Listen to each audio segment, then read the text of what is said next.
Imagina llevar sobre el pecho un pedazo sencillo de tela oscura y descubrir, con el tiempo, que ese objeto pequeño y humilde carga consigo una de las promesas más asombrosas que la tradición cristiana atribuye a la Madre de Dios. Corría el año 1251 cuando, según relatan los carmelitas desde hace casi 8 siglos, una mujer envuelta en luz se apareció ante un hombre que ya no sabía a dónde más acudir. Sostenía entre sus manos un trozo de tela y, mirándolo directamente, le entregó una promesa que aún hoy sigue resonando en millones de corazones: quien lo llevara con fe verdadera no conocería el fuego eterno. No fue un mensajero enviado desde lejos. Fue ella misma, presente, cercana, hablando con la ternura de una madre que no soporta ver sufrir a sus hijos. Pero esa aparición no sería la única promesa entregada aquella noche, y antes de contarte lo que ocurrió en aquella pequeña celda de Cambridge, debes saber que 70 años más tarde la historia tendría una segunda parte, una revelación que muy pocos conocen y que quizás sea la que más toque tu corazón. Te la contaré antes de terminar. Y si sientes que este relato despierta algo dentro de ti, escribe en los comentarios: Madre del Carmelo, escúchame. Mucho antes de que existiera una orden religiosa, mucho antes de que alguien tejiera el primer escapulario, hubo un profeta solitario subiendo una montaña reseca por la sequía. Su nombre era Elías, y se encontraba en el monte Carmelo, en la tierra que hoy conocemos como Israel. Durante años no había caído ni una gota de lluvia sobre aquellos campos. El pueblo se había alejado de Dios, los altares falsos se multiplicaban y el cielo permanecía cerrado como un castigo silencioso. Elías acababa de enfrentar a cientos de falsos profetas y había salido victorioso, pero la victoria no traía todavía la lluvia que la tierra necesitaba. Se postró en el suelo, apoyó el rostro entre las rodillas y comenzó a orar sin descanso. Envió a su siervo a mirar hacia el mar en busca de alguna señal. Una vez, el horizonte estaba vacío. 2 veces, nada. 3, 4, 5, 6 veces, la respuesta era siempre la misma: no había ni una sola nube. Pero Elías no se movió, no abandonó la súplica, siguió insistiendo con la certeza de quien sabe que la respuesta llegará aunque tarde. A la 7ª vez, el siervo regresó con otra noticia: había divisado una nube diminuta, apenas del tamaño de una mano, elevándose lentamente desde el mar. Para Elías, aquello bastó. Anunció la lluvia antes de que cayera una sola gota, y poco después el cielo se abrió en una tormenta que devolvió la vida a los campos. Siglos más tarde, los primeros monjes que subieron a esa misma montaña para vivir en silencio y en oración leyeron aquel pasaje con otros ojos. En esa nube pequeña, casi invisible, vieron el anuncio de una mujer que traería al mundo las aguas de la salvación, María, mucho antes de que el mundo pronunciara su nombre. Fue así como aquellos hombres construyeron una capilla sencilla en la ladera del monte y comenzaron a llamarla la Bienaventurada Virgen del Monte Carmelo. La palabra Carmel, en hebreo, significa viña del Señor, y para aquellos ermitaños, ella era la flor más hermosa que esa viña podía dar. Durante el siglo XI, un grupo de hombres venidos de distintos lugares se instaló en las cuevas de la montaña, cerca de una fuente que la tradición vincula al propio Elías. Vivían apartados del mundo, sin más ambición que encontrarse con Dios en el silencio. Se llamaron a sí mismos los hermanos de la Bienaventurada Virgen María del Monte Carmelo, y no buscaban ni riqueza ni poder, solo la cercanía de ella. Pero la historia, como siempre, tenía su propio curso, y aquellos hombres no podrían quedarse para siempre en su montaña. Los conflictos en la región obligaron a los ermitaños a abandonar el Carmelo y buscar refugio en tierras europeas. Cuando finalmente llegaron, a mediados del siglo XIII, se encontraron con un continente que ya tenía sus propias órdenes, sus propias reglas y sus propias jerarquías bien establecidas.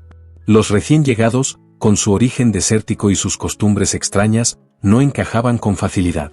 Las autoridades eclesiásticas dudaban de ellos, les ponían trabas, y algunos incluso pedían abiertamente que la naciente orden fuera disuelta. La pregunta flotaba en el aire: ¿quiénes eran realmente aquellos hombres que decían venir de una montaña lejana? La supervivencia del Carmelo pendía de un hilo, y fue en ese momento de mayor fragilidad cuando entra en la historia un hombre llamado Simón Stock. Nacido en el condado de Kent, en Inglaterra, Simón llevaba un apodo que hablaba por sí solo: Stock, que en inglés significa tronco. Recordaba que de joven había vivido como ermitaño dentro del hueco de un árbol, mucho antes de conocer a los carmelitas. Era un hombre acostumbrado a la pobreza, al silencio y a la espera. Cuando la orden llegó a Inglaterra, él se unió sin dudarlo, y con el paso de los años fue elegido superior general, justo en el momento más difícil que la comunidad había atravesado. Convocó entonces a sus hermanos a orar, no como quien repite una rutina, sino como quien clama desde el fondo de la desesperación, sabiendo que ya no queda ninguna otra puerta a la cual llamar. Durante semanas, quizás meses, la orden entera oró sin descanso, de día y de noche, repitiendo aquella súplica que Simón había compuesto en honor a la Virgen, conocida como la Flor del Carmelo, palabras que se convirtieron en su único refugio en medio de la incertidumbre. Y llegó entonces la noche del 16 de julio de 1251. Simón se encontraba solo en su celda de Cambridge, orando como lo había hecho tantas veces antes, sin saber si alguien realmente escuchaba su clamor desde el silencio del cielo. Y fue en ese instante, según conserva la tradición carmelita desde hace casi 8 siglos, cuando la pequeña celda se transformó por completo. Ella apareció rodeada de una luz que no pertenecía a este mundo, acompañada de ángeles, sosteniendo entre sus manos un trozo de tela de color oscuro. Con voz serena pero firme, le habría dicho: «Recibe, hijo mío, este signo de tu orden. Es un privilegio para ti y para todos los que pertenecen a esta familia espiritual. Quien muera revestido de él no padecerá el fuego eterno. Es señal de salvación, protección en los peligros, promesa de paz y alianza perpetua». Detente un momento a imaginar lo que aquella escena representaba realmente. Una orden a punto de desaparecer, perseguida, cuestionada, casi sin lugar en el mundo. Un hombre que llevaba tiempo suplicando sin obtener ninguna respuesta visible. Y cuando finalmente la respuesta llegó, no vino en forma de decreto, ni de carta oficial firmada por autoridades eclesiásticas. Llegó, según cuenta la fe de generaciones, en la forma de una madre que se presentó personalmente con un objeto sencillo entre las manos y una promesa capaz de atravesar los siglos. La palabra que designa a esta prenda proviene del latín y hace referencia al hombro, porque originalmente formaba parte del hábito que los religiosos llevaban sobre esa zona del cuerpo. Pero después de aquella noche, el significado cambió para siempre. Dejó de ser solamente una pieza de tela y se transformó en el signo visible de un pacto espiritual. Simón repartió este símbolo entre sus hermanos, y apenas 7 meses después, en enero de 1252, el Papa de turno envió una carta oficial a los obispos de toda Europa, reconociendo formalmente la existencia y legitimidad de la orden. Las dificultades no desaparecieron de inmediato, los obstáculos seguirían presentándose durante años, pero el momento de mayor peligro había quedado atrás. Con el paso de las décadas, la devoción hacia este pequeño signo comenzó a extenderse, primero entre los religiosos, después entre el pueblo fiel que buscaba algo tangible a lo cual aferrarse en momentos de oscuridad.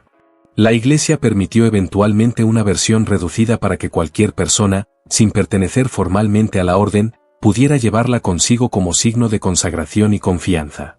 Y así, siglos después, millones de personas alrededor del mundo continúan portando ese pequeño trozo de tela sobre el pecho, sin saber siempre toda la historia que hay detrás. Pero ahora llegamos a la parte que prometí revelarte desde el principio. Imagina el instante de tu propia muerte, y ahora imagina que, llegado el primer sábado después de tu partida, alguien desciende específicamente a buscarte. No se trata de una esperanza difusa ni de una posibilidad lejana. Se habla de un día concreto, de un momento preciso, de ella misma bajando en persona. Esto es algo que ni siquiera Simón Stock sabía que estaba pidiendo aquella noche de oración en Cambridge, y es precisamente lo que, según la tradición, ella misma habría revelado a otro hombre 70 años más tarde. Corría el año 1322 cuando el sumo pontífice de aquel tiempo habría recibido una nueva visión. En ella, la Virgen le habría hablado sobre el destino de quienes llevaban este signo con devoción sincera y morían en gracia. Esta enseñanza llegó a conocerse como el privilegio sabatino, y sus palabras, transmitidas por generaciones, habrían sido estas: yo, como madre, descenderé al lugar de purificación el sábado siguiente a su muerte, y liberaré de allí a las almas que hayan llevado este signo con verdadera devoción. No se trataba solamente de protección durante la vida terrenal, ni únicamente de la promesa de escapar de la condenación eterna. Había algo más profundo en juego, la imagen de una madre que desciende personalmente, que no abandona a sus hijos ni siquiera después de la muerte, que conoce cada nombre y sabe exactamente cuándo debe acudir a buscarlo. Porque quien ha vivido con fe sincera, quien ha llevado este signo no como amuleto sino como compromiso verdadero, no permanece solo esperando en la incertidumbre. Existe una madre que recuerda su nombre y que conoce cuál es su sábado. Esta tradición fue examinada y reafirmada por distintas autoridades eclesiásticas a lo largo de los siglos, y varios líderes espirituales de renombre, incluyendo pontífices de tiempos más recientes, expresaron públicamente su devoción personal hacia este signo, llevándolo consigo durante toda su vida como recordatorio constante de aquella promesa. Sin embargo, es importante entender que esta devoción nunca fue pensada como algo mágico o automático. No basta con colocarse la tela alrededor del cuello y olvidarse después de vivir con coherencia.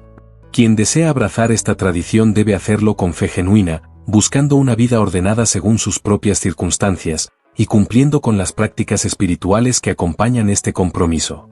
No es un talismán que actúa por sí solo, es una alianza, y toda alianza verdadera exige una respuesta desde ambos lados.